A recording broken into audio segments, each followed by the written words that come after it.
తెలంగాణ పేరు తీసేసినప్పుడే కేసీఆర్ పార్టీ ఖతమైంది. బీజేపీ స్టేట్ చీఫ్ కేంద్ర మంత్రి కిషన్ రెడ్డి మహేశ్వరం మండలం అమీర్పేటలో గావ్ అభియాన్ యాత్ర ఆయన ప్రారంభించిన సందర్భంగా చూస్తా ఉన్నాం. అయితే ఇక్కడ మనం ప్రజలారా ఒక్కసారి ఒక పోల్ దయచేసి తెలంగాణ ప్రజలారా, ఈ ఖమ్మము, ఈ నల్గొండ, ఈ మహబూబ్ నగర్, రంగారెడ్డి ప్రజల నోట్లే మట్టి కొట్టిన కేసీఆర్ కు సభ పెడతాడట. సభ సిగ్గు లేకుండా, నువ్వు ఆ సభకు కాదు బిడ్డ, అసెంబ్లీకి రావాలి, అసెంబ్లీ సభకు రావాలి. నువ్వు అసెంబ్లీ సభకు వచ్చి నువ్వు చేతులు కట్టుకొని నిలబడి తెలంగాణ రాష్ట్ర ప్రజలకు సమాధానం చెప్పాలి. నువ్వు అసలు విషయమే తెలంగాణ ద్రోహి ఎవడు అంటే మీరేం చెప్తారు ప్రజలారా? అసలు విషయమే పక్కకు పెట్టిండు. ఈ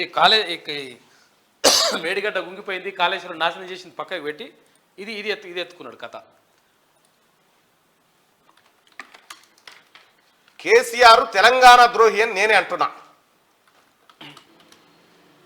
చలో పోలింగ్ లో పాల్గొనండి.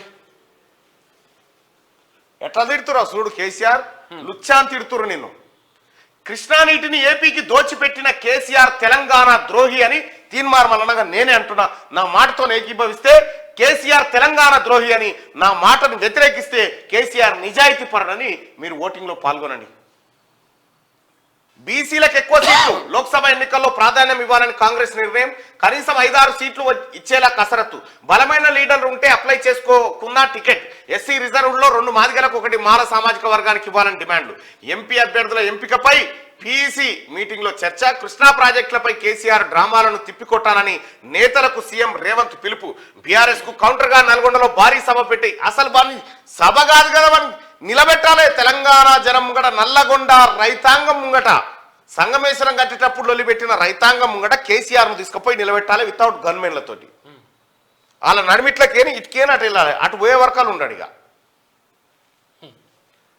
గుత్పలు అనుకొని తరుముతారు కేసీఆర్. నువ్వు నీళ్ళ గురించి మాట్లాడితే బీసీలకు ఎక్కువ సీట్లు ఇవ్వాలి లోక్సభ ఎన్నికల్లో అని చెప్పి నిన్న కాంగ్రెస్ ఎలక్షన్ కమిటీ ఏదైతే ఉందో వాళ్ళు నిర్ణయం చేసినట్టుగా ఇక్కడ వార్త చూస్తా ఉన్నాం. ఇక